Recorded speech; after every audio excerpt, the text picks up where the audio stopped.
Pila na ka kilo, lab? Pamuli. So nya, napaito nga. Utso? Suso. 18 ka kilo?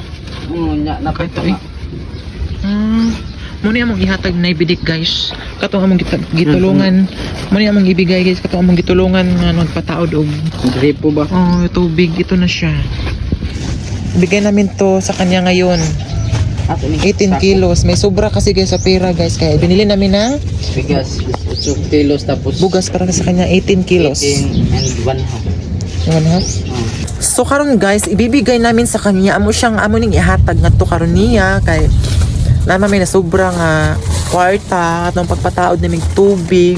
Maraming salamat pala sa nag-support kay nanay kay binili namin ng bigas at ibigay namin sa kanya mamaya. Ay ngayon pagkatapos kay may ulan pa man among ihatod karon sa ilang